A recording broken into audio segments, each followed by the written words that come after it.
कराया कीजिए। चलो, ट्रायंगल्स क्या होते हैं ये हमें जानने की अभी जरूरत नहीं है, ट्रायंगल्स नाम जरूर है लेकिन ट्रायंगल्स से रिलेटेड यहाँ पर वो चीजें नहीं है जो आपने नाइन्थ क्लास में पढ़ी थी। नाइन्थ क्लास में कॉन्ग्रुएंसी ऑफ ट्रायंगल्स थी, जिसको आगे एक्सटेंड करके सिमिलरिटी ऑफ ट्रायंगल्स पर जंप कराया गया है।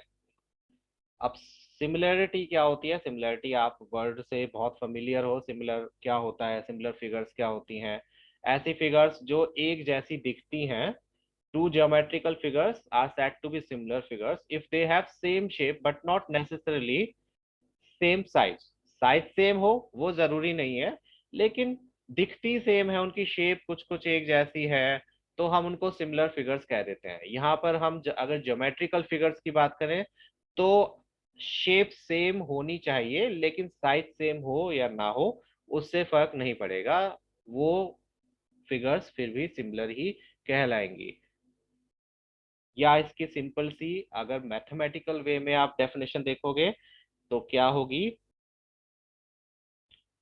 A shape is said to be similar to other if the ratios of their corresponding sides are equal and the corresponding angles are equal।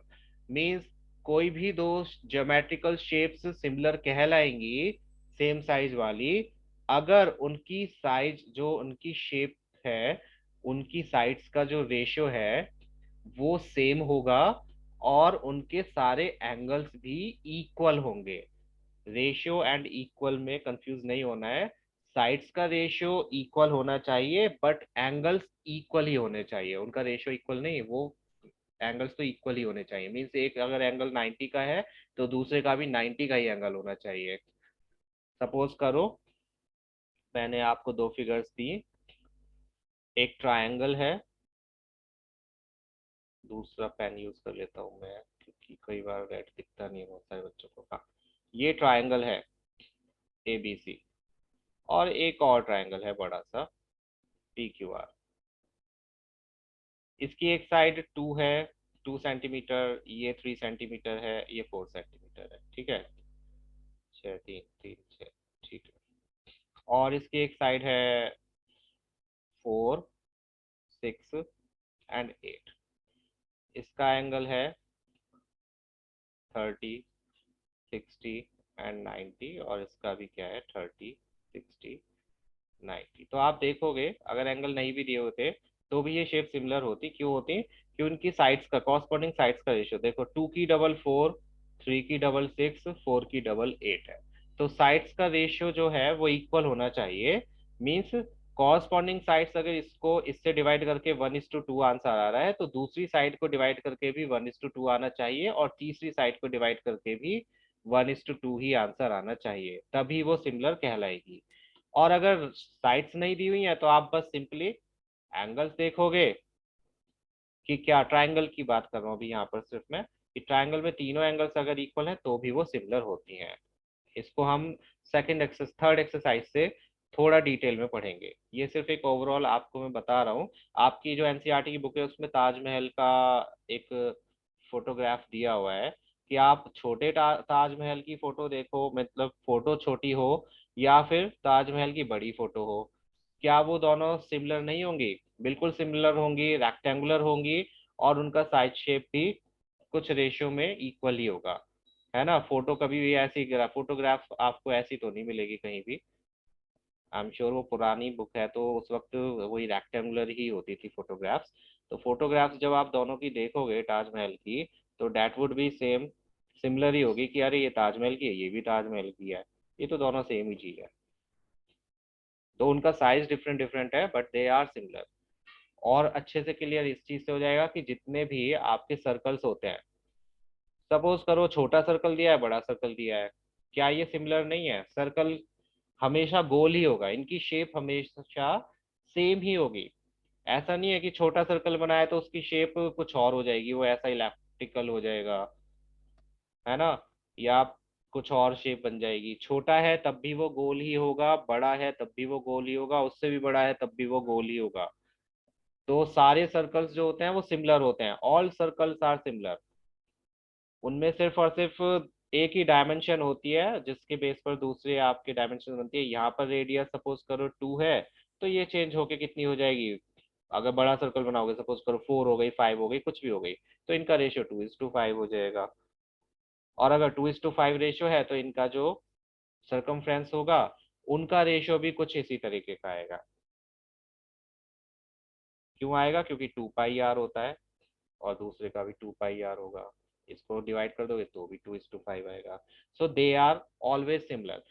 आपको इसमें कोई भी एक्सप्लेनेशन देने की जरूरत नहीं है। अगर आपको दो सर्कल्स दिए हुए हैं, सर्कल्स का चैप्टर नहीं है अगेन, ये जस्ट एक एग्जांपल बता रहा हूँ, घबराना नहीं है कि हम कैसे कैसे क्वेश्चंस करेंगे। सर्कल्स सिर्फ बता रहा हूँ कि यूनिवर्सल ट्रूथ की तरह आप इसको यूज कर सकते हो। All circles are similar.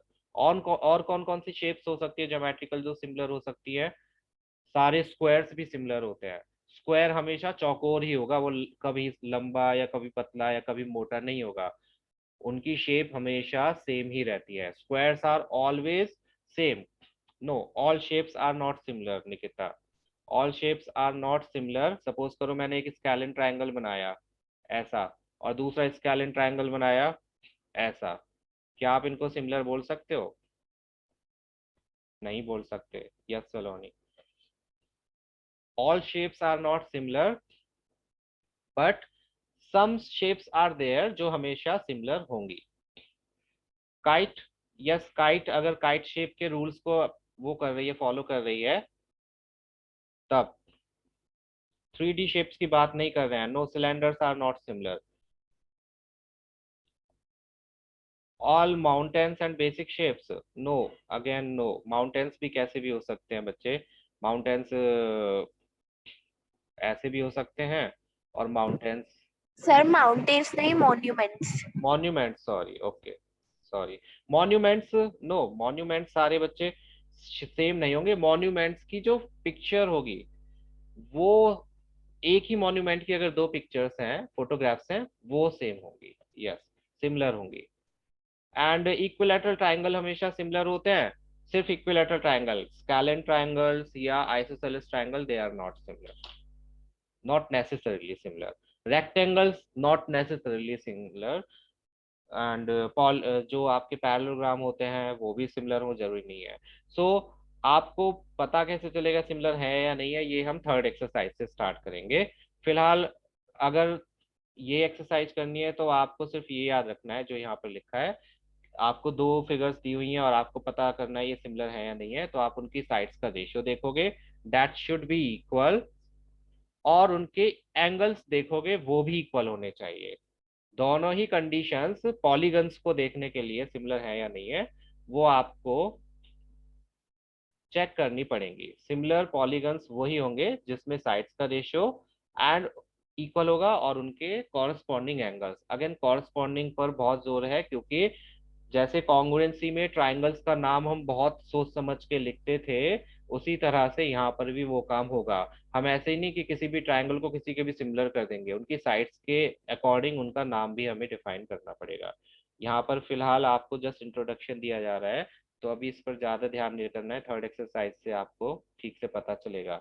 So all the corresponding angles are equal, all the corresponding sides are in the same ratio, तभी ये दोनों ही कंडीशंस अगर ट्रू होंगी तभी कोई पॉलीगन सिमिलर कहलाएगा, अदरवाइज नहीं। इसकी एग्जांपल आप फर्स्ट एक्सरसाइज में देख लोगे। फर्स्ट एक्सरसाइज के क्वेश्चंस मैंने जल्दी जल्दी ऐसे ही लिख दिया है क्योंकि इसको सॉल्व कराने की कोई जरूरत थी नहीं, आप खुद भी बता सकते हो। यहाँ पर आप बता सकते हो ऑल सर्कल्स आर कॉन्ग्रुएंट और सिमिलर। कॉन्ग्रुएंट होते हैं, अच्छे बताओ, सर्कल सारे कॉन्ग्रुएंट होंगे? All circles are congruent. Circle congruent कब होते हैं? सर्कल्स कॉन्ग्रुएंट तब होते हैं जब उनकी रेडियस इक्वल हो, है ना, रेडाई इक्वल हो। अब हर सर्कल की रेडियस तो इक्वल नहीं हो सकती, लेकिन उनकी शेप सेम रहेगी। दे आर राउंड फिगर, तो वो सिमिलर जरूर होंगे। Yes, they are similar but they are not congruent necessarily. All squares are, again ये भी कॉन्ग्रुएंट नहीं होंगे, सिमिलर होंगे। कॉन्ग्रुएंट सिर्फ तब होंगे जब उनकी साइड्स भी इक्वल होंगी। ऑल कैसे triangles are similar? Equilateral triangles are similar. सिर्फ इक्विलैटरल ट्राइंगल होते हैं जो सिमिलर होते हैं सारे, ये एक यूनिवर्सल ट्रुथ की तरह आप ले सकते हो कि सारे इक्विलैटरल ट्राइंगल्स आर सिमिलर। क्यों? क्योंकि उनकी साइड्स इक्वल होती हैं, 1:1 का या 1:2 का रेशियो होगा या 1:3 का कुछ भी रेशियो होगा, और उनके सारे एंगल्स भी इक्वल होते हैं 60 डिग्री ईच, वो चेंज नहीं होता।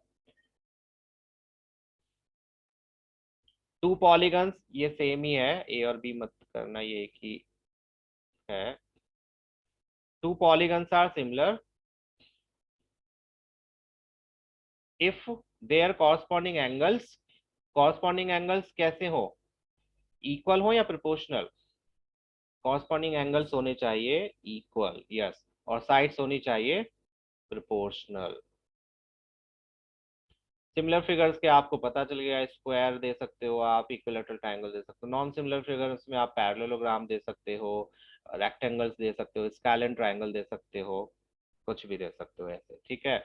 तो अब इस थ्योरी को, ये जो ये वाला था, इसको देखते हुए बताओ कि क्या ये सिमिलर है। देखकर ही पता चल रहा है पहली बात तो, लेकिन फिर भी मैथ्स में हम देखने पर नहीं जाते हैं, यहाँ पर इन्हें थोड़ी सी गड़बड़ की हुई है इस क्वेश्चन में बहुत पहले से।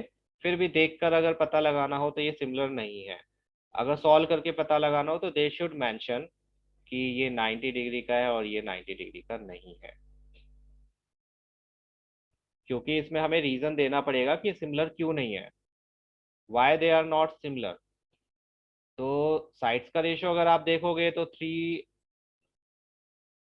यस, 3/1.5, 3/1.5, 3/1.5 एंड 3/1.5, चारों साइड्स का अगर रेशियो देखें तो रेशियो तो इक्वल आ रहा है, 2:2:2:2:2, बट एंगल्स गिवन नहीं है। एंगल्स सपोज करो ये 90 का दिया हुआ है, ये नहीं दिया हुआ है, तो angles are not equal, that's why ये क्या नहीं है, सिमिलर नहीं है।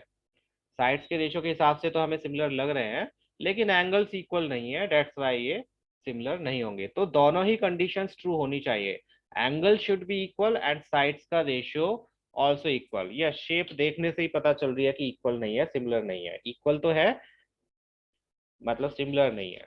साइड्स का रेशियो तो इक्वल नहीं है पर कॉरस्पॉन्डिंग, यस, साइड्स इक्वल नहीं है बट रेशियो इक्वल है, एंगल्स इक्वल नहीं है। अगेन पॉलीनॉमियल पॉलीगन्स का नहीं देखना है हमें, सिर्फ और सिर्फ ट्राइंगल पे कंसंट्रेट करना है। तो थर्ड एक्सरसाइज से हम उसी को स्टार्ट करेंगे। फिलहाल थोड़ी देर के लिए इसको भूल जाओ, फर्स्ट एक्सरसाइज थी ये हमने कर ली, इसमें मुश्किल नहीं होगी I am sure. Second exercise जो है वो सिमिलरिटी पर बेस्ड नहीं है, वो बेस्ड है आपके बेसिक प्रोपोर्शनल थ्योरम पर, जो सबसे ज्यादा इंपॉर्टेंट है इस चैप्टर का एक factor. Basic proportional theorem, BPT भी जिसको बोलते हैं, थेल्स थ्योरम भी बोलते हैं इसको, थेल्स, बेसिक प्रोपोर्शनल, बीपीटी, तो किसी भी नाम से आप बुला सकते हो, लिख सकते हो, बट थ्योरम सेम है। आपको नाइन्थ क्लास की वो थ्योरम याद होगी, डू यू रिमेम्बर, कि किसी ट्रायंगल के मिड पॉइंट्स को ज्वाइन करते हैं तो वो साइड थर्ड साइड के क्या होती है, पैरेलल होती है और उसकी हाफ होती है। याद है? इक्वल नहीं, पैरेलल एंड उसकी हाफ होती है, हाफ होती है। अगर ये एक ट्रायंगल एबीसी है और ये दो पॉइंट्स लिए मिड पॉइंट्स हैं E and F, in points को अगर ज्वाइन करेंगे मिड पॉइंट्स को, तो ये जो लाइन होगी वो हमेशा बेस के पैरेलल होगी, एंड ये वाली लाइन इसके हाफ भी होगी, E F is half of B C, mid point theorem, ठीक है। वो किससे बनी है? वो इसी से बनी है, बेसिक प्रोपोर्शनल थ्योरम से। बेसिक प्रोपोर्शनल थ्योरम बहुत इजी थ्योरम है, थ्योरम्स हम लास्ट में सॉल्व करेंगे, मैं प्रूफ इनके बाद में बताऊंगा, फिलहाल हम सिर्फ क्वेश्चंस करेंगे। तो बेसिक प्रोपोर्शनल थ्योरम क्या कहती है कि अगर आप किसी ट्रायंगल के दो पॉइंट्स यहाँ पर लोगे, इस बार मिड पॉइंट्स नहीं है, ध्यान रखना, हो भी सकते हैं बट नॉट नेसेसरली। आपने दो पॉइंट्स ऐसे लिए ई एंड एफ, कि ये लाइन थर्ड साइड के पैरेलल है, ठीक है, इस बार पैरेलल दी हुई है।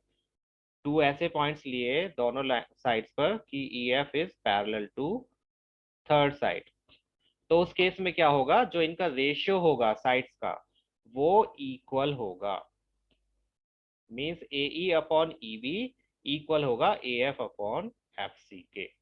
That's it.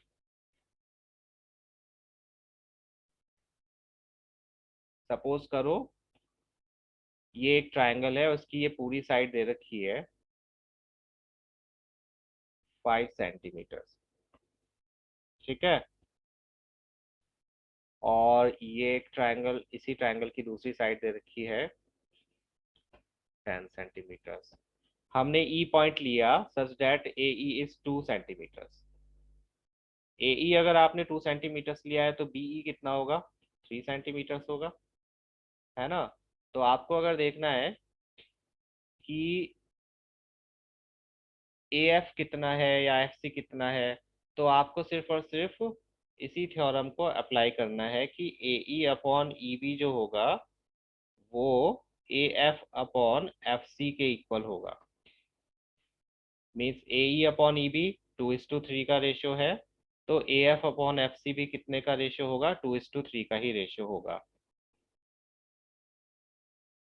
Got it. Question करके दिखाता हूँ चलो एक मैं, फिर आपको पता चल जाएगा। बहुत इजी थ्योरम है, मुश्किल नहीं है, बट प्रूव करोगे इसको बाद में देखेंगे कॉलरेल को। जैसे अब ये एग्जांपल ध्यान से देखना, हमें ये एक ट्रायंगल दिया हुआ है, ट्रायंगल में उन्होंने बोला E F is parallel to B C, और उन्होंने ये दो वैल्यूज दे दी कि ए से लेकर ई तक 4 सेंटीमीटर है, ई से लेकर बी तक 3 सेंटीमीटर है। We need to find out F C. Yes, ratio equal होगा अगर लाइन पैरेलल है तो, ठीक है। रेशियो तभी इक्वल होगा जब लाइन पैरेलल होगी, ई एफ पैरेलल होगी बी सी के। तो इस कंडीशन में हमें ई एफ बी सी के पैरेलल दी हुई है, तो हम लिख सकते हैं कि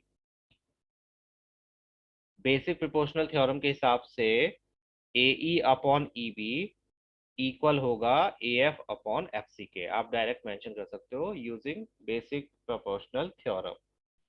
since E F is parallel to B C, so A E upon E B equal होगा A F upon F C के।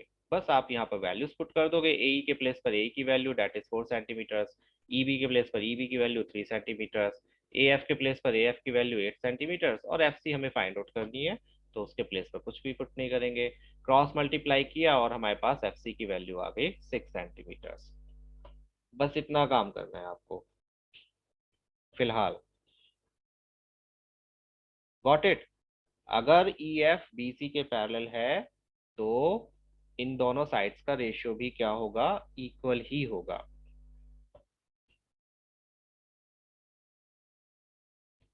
और इसी का कन्वर्स क्या हो जाएगा कि अगर साइड्स का रेशियो इक्वल है तो ये वाली लाइन इसके पैरेलल होगी। सपोज करो लाइन पैरेलल नहीं दी हुई, ई एफ बी सी के पैरेलल नहीं दी हुई, लेकिन उन्होंने रेशियो इक्वल दे दिया कि ये 4:3 है और ये 8:6 है, तो हम चेक करके देखेंगे क्या 4:3 8/6 के इक्वल होता है। बिल्कुल होता है। ये 3 है, होता है, सॉरी 4, दोनों इक्वल होते हैं। अगर दोनों इक्वल है तो yes, E F is parallel to B C. Sir, please show the theorem slide once. I was noting it. उसमें नोट करने को कुछ था नहीं बच्चे, वैसे स्टिल मैं दिखा देता हूँ।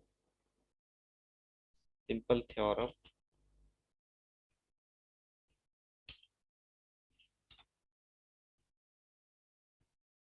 That's it.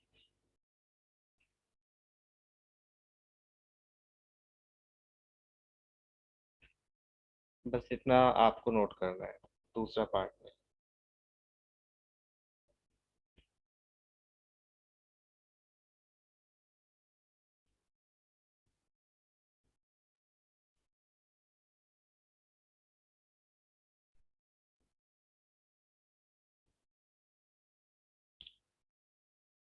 पीपीटी थ्योरम बहुत यूजफुल होगी आपकी स्टार्टिंग की 2 एक्सरसाइजेज में, जो सेकंड एक्सरसाइज है और थर्ड एक्सरसाइज है उसमें। फिर उसके बाद में बच्चे किसने क्या बोला, मुझे बिल्कुल आवाज नहीं आई। Noted. ओके। बाकी जो आगे एक्सरसाइजेज हैं उसमें इसी से रिलेटेड और थ्योरम्स हैं। पाइथागोरस थ्योरम का प्रूफ है, पाइथागोरस थ्योरम कैसे प्रूव करते हैं वो आपको बताई जाएगी। उस पर बेस्ड क्वेश्चंस है पाइथागोरस थ्योरम के, वो आपको बताएं कैसे करने होते हैं, बट इतने इजी क्वेश्चंस नहीं होंगे। और सबसे इम्पोर्टेंट बात, फिर मैं बता रहा हूँ, हर साल ये बात मैं बोलता हूँ बच्चों को, स्टिल वो समझते नहीं है और फिर बाद में खुद ही दुखी होते हैं। प्लीज इस चैप्टर के बाहर से क्वेश्चंस करने की कोशिश भी मत करना।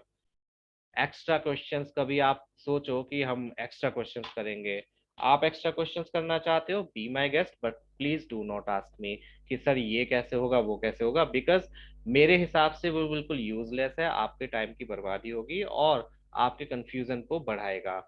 एंड एक्स्ट्रा थ्योरम्स, इस चैप्टर में बहुत सारी ऐसी थ्योरम्स होंगी जो आपके टीचर्स कहेंगे नहीं ये तो आएगी, ये तो आएगी, ये तो आएगी, और वो बिल्कुल भी नहीं आएगी, कभी भी नहीं आएगी। जो थ्योरम्स आपके कोर्स में है सिर्फ और सिर्फ वो थ्योरम्स आएंगी। एंड अगर कोई ऐसा क्वेश्चन है जो बुक में है लेकिन उसमें वो थ्योरम अप्लाई हो रही है जो आपके टीचर ने आपको बताई है बट बुक में दी हुई नहीं है, तो इसका मतलब ये होगा कि वो क्वेश्चन आपकी बुक वाली थ्योरम से भी हो जाएगा, आपको दूसरी थ्योरम्स देखने की जरूरत बिल्कुल भी नहीं है। एक्स्ट्रा थ्योरम्स, एक्स्ट्रा क्वेश्चंस इस चैप्टर के आप नहीं करोगे। क्यों नहीं करोगे, इसका रीजन आपको खुद पता चल जाएगा जब पूरा चैप्टर हो जाएगा। इस चैप्टर में ही इतने सारे क्वेश्चंस और इतने अच्छे अच्छे क्वेश्चंस हैं कि टीचर्स को बाहर से क्वेश्चन देने की जरूरत होती ही नहीं है, बोर्ड्स को एक्चुअली। टीचर्स तो पता नहीं क्या क्या दे देते हैं, बट बोर्ड्स को कभी भी बाहर के क्वेश्चन देने की जरूरत नहीं पड़ेगी, क्योंकि इसमें जो क्वेश्चंस हैं वो ही सफिशिएंट हैं आपकी नॉलेज को परखने के लिए कि आप सही से कॉन्सेप्ट को समझ पाए हो या नहीं समझ पाए हो। एंड देयर आर 3 और 4 क्वेश्चंस जो फिक्स हैं इस चैप्टर में से, उन्हीं में से क्वेश्चंस आते हैं। आपके भाई बंधु मुझसे पढ़े होंगे तो आप उनसे पूछ सकते हो कि जो क्वेश्चंस मैंने उनको बताए होंगे, अगर उन्होंने बोर्ड के एग्जाम दिया है तो बिल्कुल वही क्वेश्चंस आते हैं, कोई चेंज नहीं होता। 3 और 4 क्वेश्चंस आर देयर जो कि लास्ट, सेकंड लास्ट एक्सरसाइज, नहीं, लास्ट एक्सरसाइज में से हैं, जो आते ही आते हैं। और फर्स्ट एक्सरसाइज में से एक क्वेश्चन है, थर्ड सॉरी सेकंड एक्सरसाइज में से, थर्ड एक्सरसाइज में से 2 क्वेश्चंस हैं। फिक्स क्वेश्चंस हैं जो आते हैं, थ्योरम्स फिक्स हैं। पाइथागोरस थ्योरम का प्रूफ आ सकता है या फिर बीपीटी का प्रूफ आ सकता है, दोनों का प्रूफ आपको याद करना होगा और समझना होगा। सो इस चैप्टर में इतनी सारी एक्सरसाइजेज हैं, क्वेश्चंस हैं और टॉपिक्स हैं जिनको करने में ही आप खुद ही सैचुरेट हो जाओगे, तो आई डोंट थिंक कि आपको बाहर से क्वेश्चन करने की जरूरत होगी और आप करने की हिम्मत भी करोगे। एंड ऊपर से चैप्टर थोड़ा बोरिंग भी है, तो मुझे नहीं लगता आप बहुत इंटरेस्ट के साथ चलो इसके बाहर से क्वेश्चन करते हैं, ऐसा कुछ सोचोगे भी। स्टिल आप करना चाहते हो खूब करना, बट फिर खुद पे डिपेंड होकर करना कि हमें करना है तो हम खुद से करेंगे। चलो अब ये क्वेश्चन ट्राई करके देखो, यू हैव दिस क्वेश्चन और आपको एक्स की वैल्यू फाइंड आउट करनी है यूजिंग बीपीटी। ट्राई करके देखो एंड बताओ मुझे इसका आंसर जल्दी जल्दी। लेट्स सी कर पाते हो नहीं। Use BPT and try this question. Basic proportional theorem, exam में पूरा लिख कर आना, बेसिक प्रिपोर्शनल थ्योरम। बीपीटी ना ही लिखो तो अच्छी बात है। एक्स की वैल्यू इन दिस क्वेश्चन, सभी जवाब देंगे।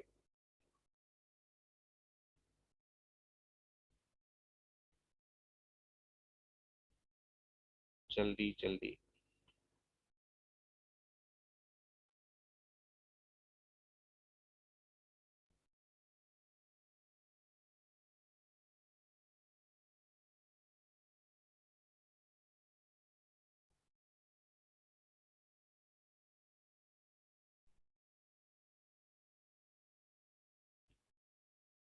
हाँ मैं इंपॉर्टेंट क्वेश्चन बताऊंगा विनायक, ऑब्वियसली सारे इंपॉर्टेंट क्वेश्चंस बताऊंगा।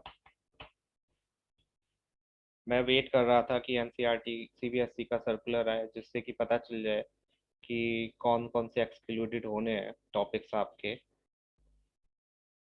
क्योंकि इस चैप्टर में जो टॉपिक एक्सक्लूड होने हैं उन्हें भी कर लेंगे, ये सोच के कुछ ठीक बात नहीं है, क्योंकि ये चैप्टर आगे परस्यू नहीं होगा और ना यूज में आना है आपके आगे, तो बेटर है कि वो चैप्टर्स में हम टाइम वेस्ट ना करते, बट अभी तक आया नहीं है। ओके सलोनी, और किसी का आंसर आया?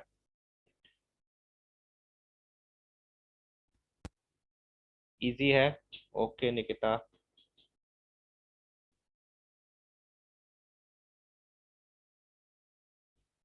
2 मार्क्स का भी क्वेश्चन नहीं है, ये 1 मार्क का क्वेश्चन होगा।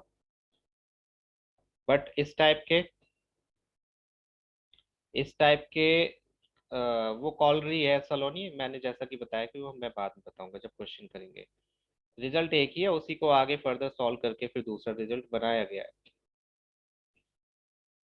हाँ, मैं बोल रहा था कि इस टाइप के क्वेश्चंस आपको याद रखने हैं, क्योंकि याद एज इन समझने हैं, जिनका आंसर बहुत इजीली कैलकुलेट किया जा सके। बिकॉज अगर एमसीक्यूज आए तो ऐसे ही क्वेश्चंस आएंगे, इसके 4 ऑप्शन दे दिए जाएंगे, आपको एक फिगर दे दी जाएगी, जिसमें उन्हें एक्सप्लेनेशन की जरूरत नहीं चाहिए, उनके आपके आंसर से उनको पता चल जाएगा कि यस आपको क्वेश्चन आता है। कोई बात नहीं हो जस्ट। नो निकिता, अभी तो नहीं। एक्चुअली डोंट माइंड, बट किसी आंसर शीट्स चेक करना मेरी लीस्ट प्रायोरिटी पर रहता है। पूछो क्यों? क्योंकि आप एग्जाम दे चुके, और मैं अपने इंटरप्रिटेशन लगाकर उसमें से मार्क्स कुछ कम दूं या ज्यादा दूं, या आपको ये बताऊं या आपकी मिस्टेक बताऊं, वो आपको ही थोड़ा सा डिमोटिवेट करेगा। सो आई बेटर वेट कि आपके टीचर्स पहले आपके मार्क्स बता दें, उसके बाद मैं आपकी गलतियां बताऊं। अब तो मैं फिर भी देख लेता हूँ, अदरवाइज मैं जब ऑफलाइन ट्यूशन होते हैं तो मैं बिल्कुल ना तो मैं क्वेश्चन पेपर देखता, अगर आपका टेस्ट हुआ है मैं टेस्ट से पहले तक का आपका पूरा साथ दे सकता हूँ। लेकिन जब टेस्ट हो जाता है तो ना मैं क्वेश्चन पेपर देखता, ना मैं आंसर शीट देखता। मुझे फिर उसके बाद बस मार्क्स से मतलब होता है कि आपके मार्क्स आने चाहिए। अगर मार्क्स नहीं आए तो उसका रीजन फिर फाइंड आउट करने के लिए मैं आपकी शीट देख सकता हूँ और आपका क्वेश्चन पेपर देख सकता हूँ। क्वेश्चन पेपर इसलिए कि कहीं उसमें ऐसे क्वेश्चंस तो नहीं है जो बिल्कुल आपको पता ही नहीं थे या करवाए ही नहीं गए। और अगर वो सब सही है तो फिर आपकी आंसर शीट ये देखने के लिए कि आपकी सिली मिस्टेक्स हैं या आपको आता ही नहीं है। ओके, मोस्ट ऑफ दी बच्चों का आंसर सेम है। अ, चलो मैं भी करता हूँ, लेट्स सी। निकिता आप देखना, क्योंकि आपका ही आंसर डिफरेंट है, बाकी सभी का सेम है। यहाँ पर उन्होंने पैरेलल दी हुई है लाइन, तो हम सिंपली लिख सकते हैं।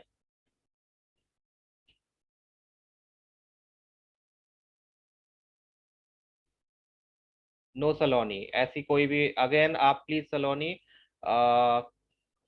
एनसीईआरटी, आई होप एनसीईआरटी में से देखकर बता रहे हो। अगर एनसीईआरटी है ये तो, अगर आप एक्स्ट्रा बुक लेकर बैठते हो तो आई वुड सजेस्ट कि आप ऐसा ना करो।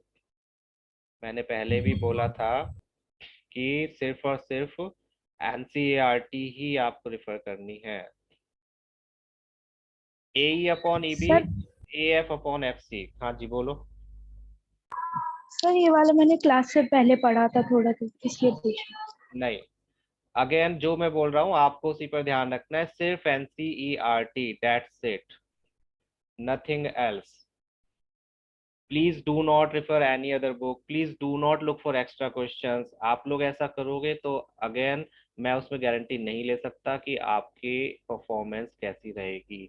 एनसीईआरटी पर फोकस रखोगे तो मैं गारंटी ले सकता हूँ आपकी पूरी परफॉर्मेंस अच्छी रहेगी। ठीक है, चलो। अब ए की वैल्यू क्या है? ए की वैल्यू है 4, और ईबी की वैल्यू क्या है? ईबी की वैल्यू है x-4। ए एफ की वैल्यू क्या है? 8। एंड एफ सी की वैल्यू क्या है? 3x-19। क्रॉस मल्टीप्लाई करते हैं, क्रॉस मल्टीप्लाई किया तो 3x-19 4 से मल्टीप्लाई हो जाएगा, एंड 8 मल्टीप्लाइड बाई x-4। थोड़ी सी कैलकुलेशन इजी कर लेते हैं, मैं 4 को उधर ही ले जाता हूँ, तो 4 2 8 हो जाएगा। अब इसको सॉल्व कर लेते हैं, 3x-19 equals to 2x-8, 3x-2x and 19-8, तो बचा x equals to 11। So yes, x equals to 11 is correct answer. So Nikita अपनी कैलकुलेशंस चेक करना, आई होप आपने ये वैल्यूज तो ठीक लिखी होंगी, बट कैलकुलेशन में मिस्टेक हुई होगी। ठीक है, तो इजी क्वेश्चन है, किसी को मुश्किल आई इसमें? बताओ बताओ। आपको बस यही याद रखना है, बीपीटी है तो आपको, नहीं कॉमन नहीं भी लोगे तो भी आंसर बच्चे सेम ही आएगा। अगेन मेथड चेंज करने से आंसर चेंज नहीं होता है, आप कॉमन नहीं भी लोगे तब भी आंसर सेम आएगा, बस कैलकुलेशन थोड़ी लेंथी हो जाएगी और क्या होगा। सो कॉमन ना भी लोगे तो भी आंसर सेम ही आना चाहिए। It shouldn't be your excuse. Calculation mistake is calculation mistake. चलो अब नेक्स्ट चलते हैं एक्सरसाइज 6.2 पर। ध्यान से देखना, इसमें बहुत सारे क्वेश्चंस हैं ऐसे जो आपको इजी लगेंगे, और अगर समझोगे तो, और एग्जाम्स में भी आ जाते हैं, 1 1 2 2 मार्क्स, 2 मार्क्स में आ जाते हैं। फर्स्ट क्वेश्चन तो इजी है, जैसा कि अभी हमने किया है। आपको ट्रायंगल दिया हुआ है, बोला हुआ है, प्लीज क्वेश्चन को ध्यान से पढ़ लेना। ऐसे नहीं कि ट्रायंगल देखकर, फिगर देखकर आप सीधे सॉल्व करने लग जाओ कि यही पूछा होगा। ऐसा नहीं होता है। कई बार ऐसा होता है कि फिगर में कुछ और दिया हुआ है और क्वेश्चन में पूछा कुछ और है उन्होंने। So read the question carefully. Question में क्या बोला है? In figure 1 and 2 DE is BC। तो गिवन पहले लिख लेना, गिवन क्या है? यस, DE BC के पैरेलल दी हुई है। पैरेलल दी है तभी आप बीपीटी थ्योरम यूज कर सकते हो, अदरवाइज नहीं। और ये भी ध्यान रखना कि बीपीटी थ्योरम सिर्फ आपको ट्रायंगल में ही अप्लाई करनी है। अगर आपको कोई क्वाड्रिलेटरल दिया हुआ है और उसमें बोला है कि ये लाइन इसके पैरेलल है, ये वाली साइड के, तो ऐसा मत करना कि इन दोनों का रेशियो इन दोनों के इक्वल होगा। नो, ऐसा जरूरी नहीं है, वो आपको प्रूफ करके दिखाना होगा। सो ट्रायंगल है, यस ट्रायंगल है। पैरेलल लाइन दी है, बिल्कुल दी है, तब हम बीपीटी का यूज कर सकते हैं। अब हमें फाइंड आउट क्या करना है? ईसी फाइंड आउट करना है। तो हम सिंपली इसको फाइंड आउट कर लेते हैं। फिगर 1 है, और सॉल्यूशन में हम लिखेंगे since DE is parallel to BC, तो एडी अपॉन डीबी इक्वल होना चाहिए एई अपॉन ईसी के। बस 1.5 है एडी और डीबी है 3, 1 है ईसी, सॉरी एई, और ईसी की वैल्यू फाइंड आउट करनी है। 1.5 से 3 को डिवाइड करोगे तो 2 आ जाएगा, 2 को उधर मल्टीप्लाई कर दोगे तो ईसी की वैल्यू 2 सेंटीमीटर आ गई। सिंपल, इजी सा क्वेश्चन। किसी को कुछ पूछना है इस विषय में? प्लीज पूछ लो, गो अहेड।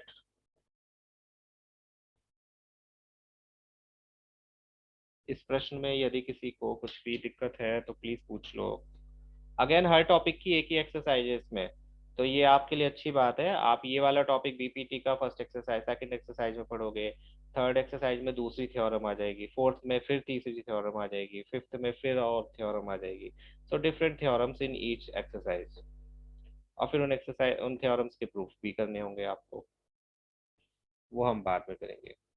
प्रूफ मैं इसलिए बाद में करवाऊंगा क्योंकि लास्ट ईयर 2 थ्योरम्स हटवा दी गई थी, तो मैं नहीं चाहता फालतू में आप अपना टाइम वेस्ट करो। तो हम लास्ट में ही थ्योरम्स करेंगे। क्वेश्चंस उन पे बेस्ड जो है वो बहुत इजी है, तो उनको कर भी लोगे तो प्रॉब्लम नहीं है।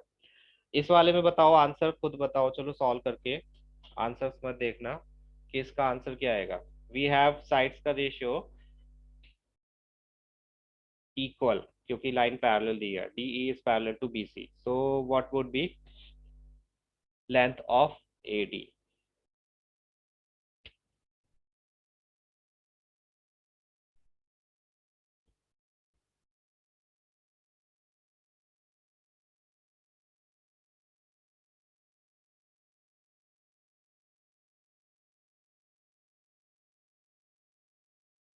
ओके,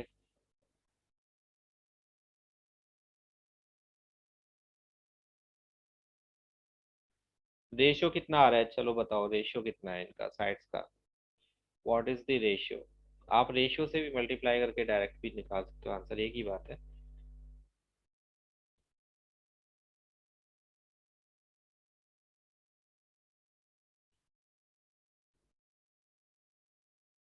और किसी का आंसर नहीं आया? डेसिमल से कंफ्यूज नहीं होना है और डेसिमल से घबराना भी नहीं है, प्लीज। डेसिमल्स को आप देख सकते हो, डेसिमल के बाद की प्लेस वैल्यू सेम है, तो डेसिमल्स कैंसिल भी हो सकते हैं, मैं कैंसिल एज इन हट भी सकते हैं। नो अक्षर, थोड़ा सा करेक्ट करो, थोड़ा सा गलत है तुम्हारा कैलकुलेशन, प्लीज ध्यान से कीजिए। Yes Nikita, correct. Calculation carefully. Easy questions की सबसे बड़ी मुश्किल यही होती है कि उनमें कैलकुलेशंस होती हैं। जो भी क्वेश्चन इजी होगा उसमें कैलकुलेशंस होंगी। यस कार्तिक, चाहे वो थोड़ी हो या ज़्यादा हो। और वो क्वेश्चन इसीलिए एग्जाम्स में दिए जाते हैं कि आपकी कैलकुलेशन मिस्टेक हो और आपके मार्क्स कटे।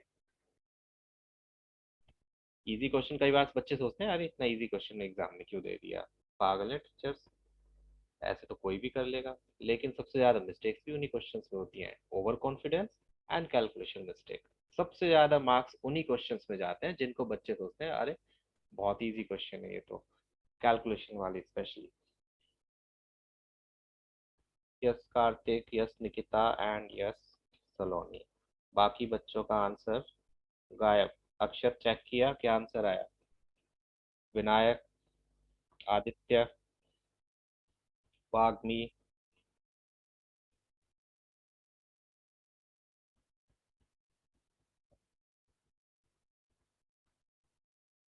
अभी मैं करवाऊंगा तो तुरंत गेटिंग हो जाएगा बच्चे कि अरे हाँ।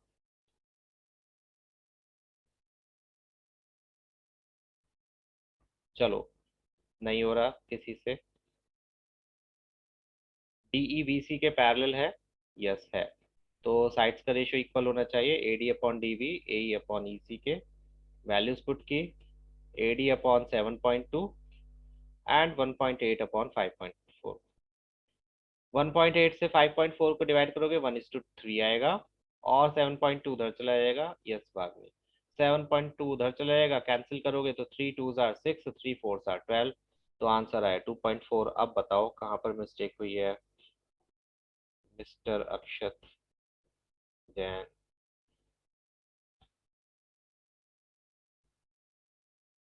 अब आया समझ में? बुलबुल आप भी जवाब दे सकते हो बच्चे। Ojas, Vinayak. Yes, AD upon 7.2 equals to 1/3। फिर क्या प्रॉब्लम हुई? एडी अपॉन 7.2 था equals to 1/3। How to solve it? नालायक, 8th क्लास में लीनियर इक्वेशंस चल रहा है, क्लासेस अटेंड कर लिया करो, नेक्स्ट क्लास में आ जाना। 7.2 उधर चला जाएगा, सिंपल। इधर डिवाइड में है तो उधर जाकर 7.2 मल्टीप्लाई हो जाएगा और कैंसिल कर दोगे बस। 3 2 are 6, 3 4 are 12। No Saloni, you can not apply BPT in trapezium. अभी मैंने क्या बोला था कि बीपीटी सिर्फ और सिर्फ आपको ट्रायंगल में ही अप्लाई करनी है, you can not use it in quadrilaterals और अदर शेप्स।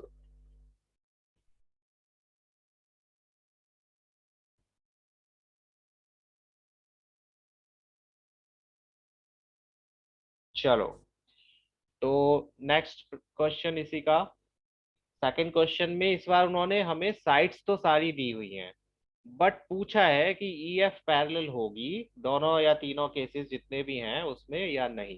तो पैरेलल फाइंड आउट करने के लिए whether the given line is parallel to third side और नॉट, आपको वेरीफाई करना पड़ेगा कि साइड्स के रेशियो बीपीटी थ्योरम को सेटिस्फाई कर रहे हैं या नहीं कर रहे हैं। मींस अगर रेशियो इक्वल हुआ पीई अपॉन ई क्यू का P F upon F R से, तो yes line is parallel to Q R, और अगर रेशियो इक्वल नहीं है तो फिर पैरेलल नहीं होगा। लेट्स चेक कि फर्स्ट केस में दोनों को इक्वल पहले ही मत रख लेना, कभी आप लिख लो PE upon E Q equals to P F upon F R, they are not equal, question में नहीं दिया है और ना ही हम बीपीटी के हिसाब से लिख सकते हैं। तो दोनों को सेपरेटली सॉल्व करोगे, पहले चेक करोगे पीई अपॉन ई क्यू कितना आता है, फिर चेक करोगे P F upon F are कितना आता है। देन अगर इक्वल आते हैं तब आप उनको इक्वल रखोगे और बोलोगे since ratio of these sides या these parts are equal, hence E F is parallel to Q R by converse of BPT theorem. BPT theorem के कन्वर्स मीन्स उल्टे से, बीपीटी के हिसाब से लाइन पैरेलल है तो रेशियो इक्वल होना चाहिए, उसका उल्टा क्या होगा, अगर रेशियो इक्वल है तो लाइन पैरेलल होगी। तो हमने पहले दोनों को सॉल्व करके देख लिया, दोनों का जो आंसर है वो डिफरेंट आ रहा है। पहले वाले का आंसर 1.3 आ रहा है, दूसरे वाले का आंसर 1.5 आ रहा है। तो ऑब्वियसली दोनों इक्वल नहीं है, दोनों इक्वल नहीं है, since ratio is not equal, तो फिर क्या होगा, E F is not parallel to Q R. अगर रेशियो इक्वल नहीं है तो ये इसके पैरेलल होगी भी नहीं, ध्यान रखना। इसको हम कहते हैं converse of BPT theorem. Got it? आपको सिर्फ रेशियो देखना है इक्वल है या नहीं है तो अच्छी बात है। यस पैरेलल है, नहीं है तो सिंपल लिख दो नॉट पैरेलल। कोई मुश्किल किसी को इसमें, किसी भी व्यक्ति को, बंधुजन को?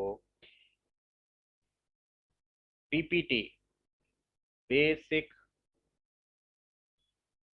प्रोपोर्शनल थ्योरम, जिसको हम थेल्स थ्योरम, क्योंकि थेल्स ने इसको किया था, थेल्स थे मैथमेटिशियन, थेल्स भी लिख सकते हो आप, Thales theorem, basic proportional theorem.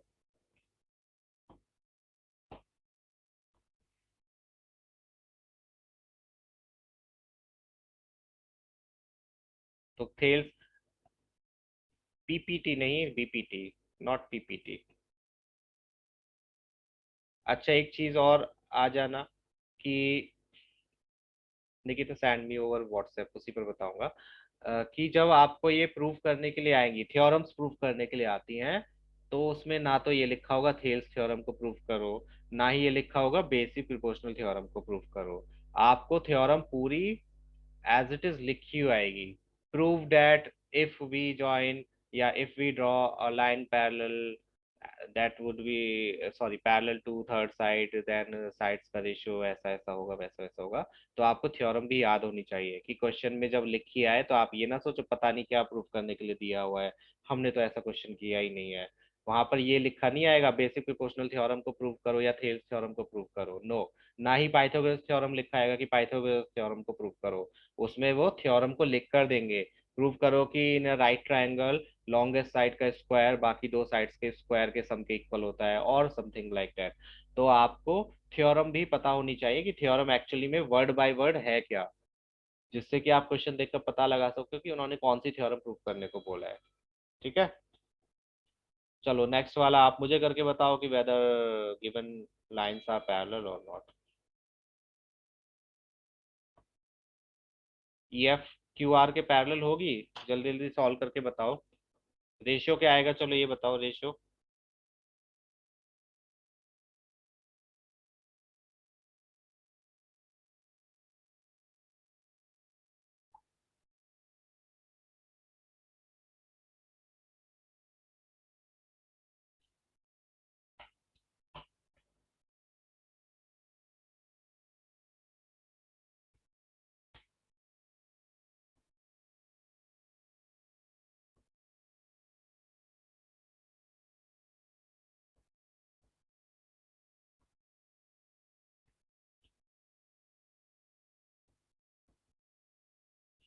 नहीं बच्चे, आप यही गड़बड़ कर रहे हो। नॉट पैरेलल नहीं है, तुमने डेसिमल हटाया नहीं। अगर एक साइड का रेशियो डेसिमल में नहीं है तो दूसरे के साइड के रेशियो को भी डेसिमल हटाओ उसमें से, आप देखोगे सही आंसर आएगा। आप डेसिमल वाले रेशियो को, रेशियो कभी भी डेसिमल में नहीं होता है, ये ध्यान रखना। आपको डेसिमल हटाना है और फिर देखो आपका आंसर वही आएगा जो है। Yes it is parallel. 5 × 8 = 40, 5 × 9 = 45, parallel है, यस है। 8:9 रेशियो, करेक्ट। रेशियो कभी भी जब आप रेशियो फाइंड आउट कर रहे हो तो डेसिमल को हटा दोगे, क्योंकि डेसिमल रेशियो जो होता है वो डेसिमल में नहीं आता है। तो पी अपॉन ई क्यू कितना है, पी अपॉन ई क्यू है 4:4.5। तो पहले आप इसको प्रॉपरली रेशियो में कन्वर्ट करोगे, 40/45, that gives us 8:9। And P F upon F are already 8:9, तो ये तो पैरेलल है। आपने सही से सॉल्व नहीं किया, तो इसलिए आपका आंसर हो गया गलत, और मेरे कंप्यूटर में हो गया कुछ problem. Just give me a minute.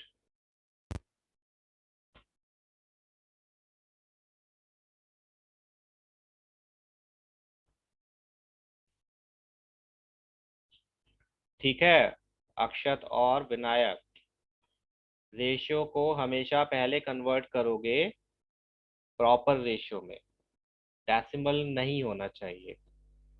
Decimal है तो इसका मतलब आपने अभी उसको सॉल्व नहीं किया है, उसको सॉल्व करो, उसको पी इज टू क्यू की फॉर्म में कन्वर्ट करो। पी इज टू क्यू की form means P and Q should be integers and को प्राइम नंबर्स, मीन्स रिड्यूस करके भी लिखना है, ऐसा भी नहीं है कि सिर्फ इंटीजर्स में करके चेक करने लग जाओ।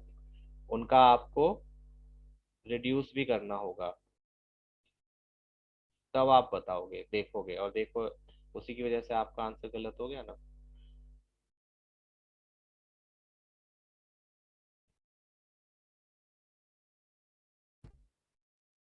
चलो अब आते हैं इस वाले प्रश्न पर, दूसरा प्रश्न,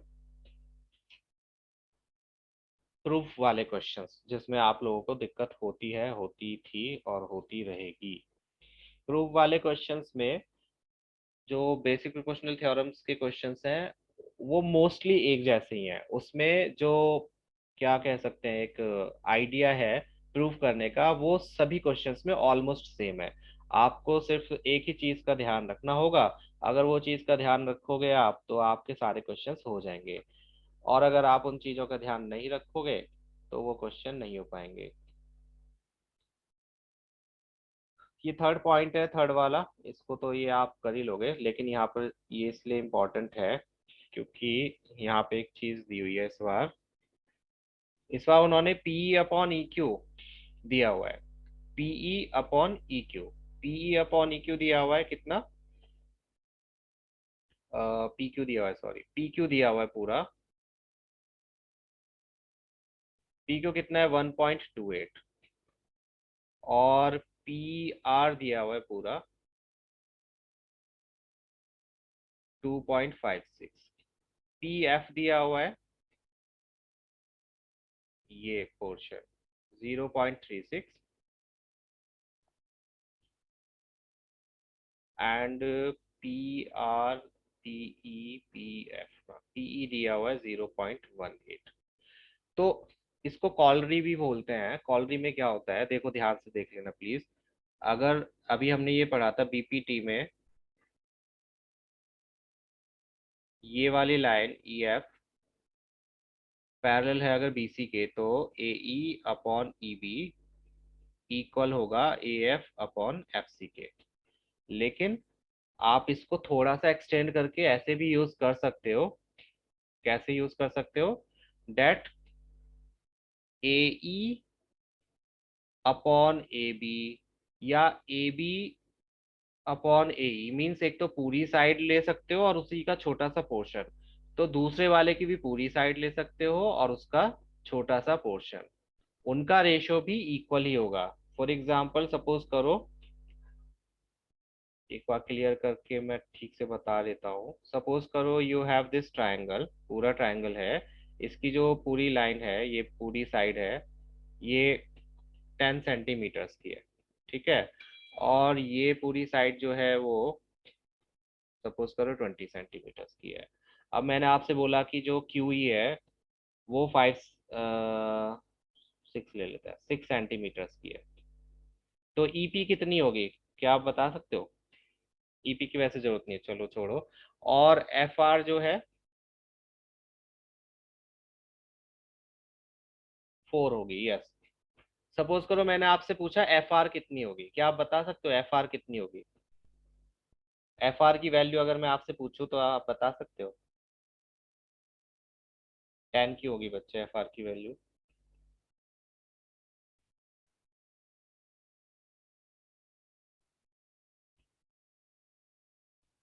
हाफ नहीं है, बट 10 का हाफ 6 थोड़ी होता है। हाफ तो बोला ही नहीं मैंने, ये 6 है। यस, ये पैरेलल है, ई F is parallel. 16,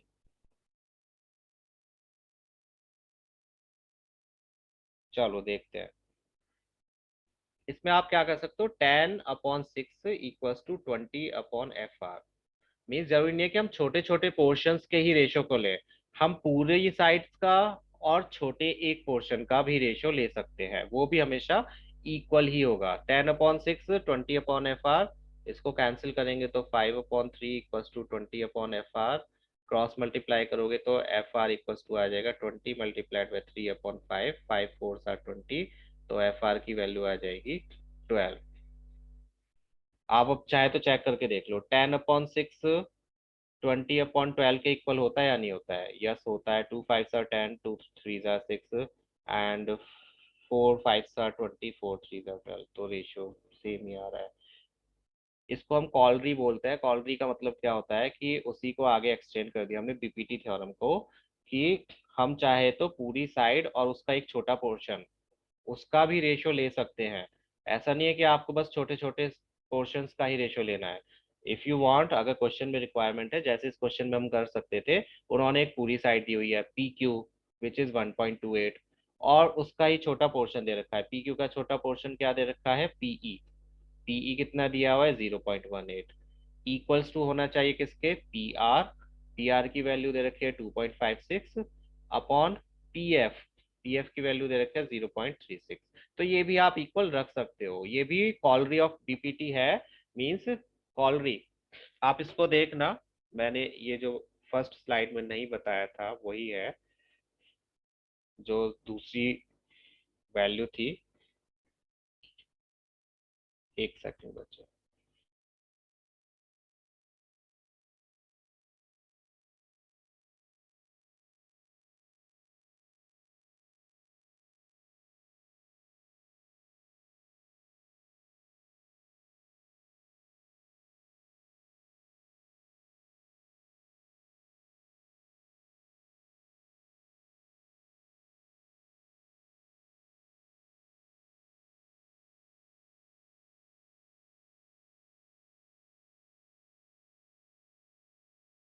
no, cholerae नहीं बच्चे, लिख कर बता।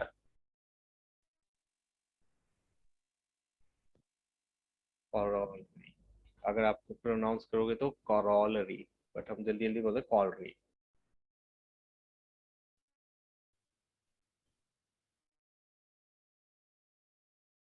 ठीक है, बाकी प्रूफ वाले क्वेश्चन हम नेक्स्ट क्लास में ही करेंगे। इसके आप, मैं असाइनमेंट अभी अपलोड करूंगा, तो वो असाइनमेंट आप कर लेना। ऐसे ही क्वेश्चंस हैं, 3 या 4 ही क्वेश्चंस है, ज्यादा नहीं है। तो ये वाले क्वेश्चंस आप कर लेना, फिर इसमें कोई प्रॉब्लम हो तो मुझे भेज भी देना। Nikita, you send me those questions जिनकी आप बात कर रहे थे, और किसी को किसी। Sir, हाँ बच्चे बोलो। sir, in my school, my teacher just started trigonometry.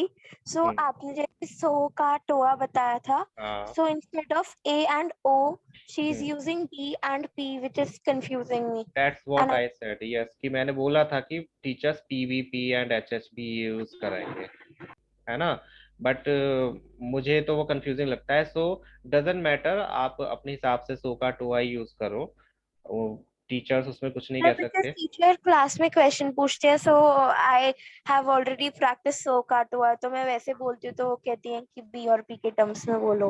P और टी के टर्म्स में बोलो तो आप बस ध्यान रखो कि एडजेसेंट साइड जो होगी वो बी होगी, और जो अपोजिट साइड होगी वो पी होगी। थोड़ा सा फिर आपको करना पड़ेगा, बट अगेन मुझे वो कंफ्यूजिंग लगता है, क्योंकि बी चेंज हो सकता है। कई बार हम ट्रायंगल देखकर इसी को बी मान लेते हैं, बट ऐसा जरूरी नहीं है, बी ए भी हो सकता है ना।